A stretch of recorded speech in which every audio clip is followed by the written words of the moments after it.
flood. Genesis 10:6 refers to the Hamites as the sons of Ham, who inhabited North and Northeast Africa. The sons are Cush, which is present-day Ethiopia, Mizraim, present-day Egypt, Put, present-day Libya, and Canaan, which is present-day Palestine, Israel. The African presence is still visible in Israel today. There are thousands of African Palestinians who live in Israel with deep roots to the land, whose ancestors date back for centuries. I met with Ali Jaddah, tour guide, and the informal mayor of the African Palestinians in Old Jerusalem. I asked him about his life and relations between the Afro-Arabs and the Jews.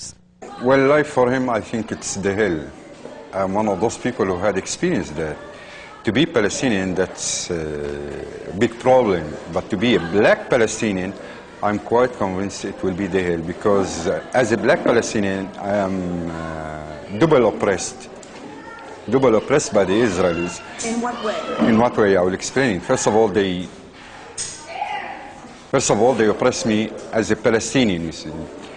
Secondly, they oppress me because of my color. Whenever I go around in the Israeli side, they call me Kushi. Kushi means nigger. Kushi means nigger. So, in Israel, the land of God, people who are the brothers of the Arabs, two brothers, you are called nigger as I am called nigger in America? Let's say on the surface, this is what they say, that this is the land of God and we are cousins and there should be total equality. But once you come to the practice, when you come on ground, you will find that there is a lot of discrimination and there is a real divorce between what they say and what they exercise. Blacks and whites who watch the show saying, so why stay? Why stay when you are called nigger every day? Why stay when you are denied your rights? On the contrary, the more they humiliate me, the more they oppress me, the more I stick to my land. Because this is my land. I'm so rooted. We are deeply rooted as Africans, as Palestinian Africans in this land. And we know pretty well that our ancestors, I'm talking about thousands and thousands of years, had been here in this country, but they were spread away, taken to Africa, from Africa to the United States. So the more they exercise brutality, the more they exercise oppression against me, the more we are determined to stay, because this is our homeland, and we have a message, we have a holy message, that this land should be the land of real peace, not the false peace that they are talking about it now. As I did the interview, I couldn't help but be amazed at the dismal setting. We were in Old Jerusalem, in the city of walls, sitting in an old jail called Prison's Gate. It had been built by the Mamluks. The Mamluks. Which are? They are Arabs, Muslims who came from Syria and occupied this area. We are talking about a period of 1358.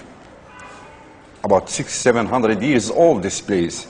Then afterwards, this place was taken by the Turks. When the Turkish Empire occupied the whole area over here, so those places were transferred to jails. Originally, those places were built for pilgrims, people who come from Mecca, outsiders. So the Mamluks wanted some places where they can stay, where they can serve them, give them food, and they have toilets, all these things. But once the Turks came over here, they transferred those places to prison. In the place you are sitting just now, they used to locate people who were sentenced to life, while in the other section, they used to locate people who were sentenced to death. Okay, I have a dream. I have a dream. It's not only me, all my people over here, that a day will come and we will have better conditions so that we can move from this prison, you see.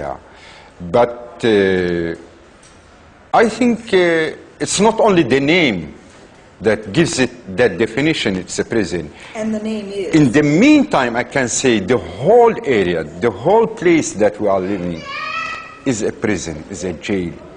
Not just this building? No, not just this building. I'm talking about, in general, about the total situation. You can live in a very bombarded villa, apartment, outside, but you are still in jail because you are deprived of your freedom of expression. Try to imagine I'm living in a big villa. a millionaire. I have a Pontiac. 1997, once I go in the street, they call me nigger. So what does it mean? It's nothing. It's nothing in front of my self-dignity, my personal dignity, my human dignity. I think I can talk that we are living in a big jail.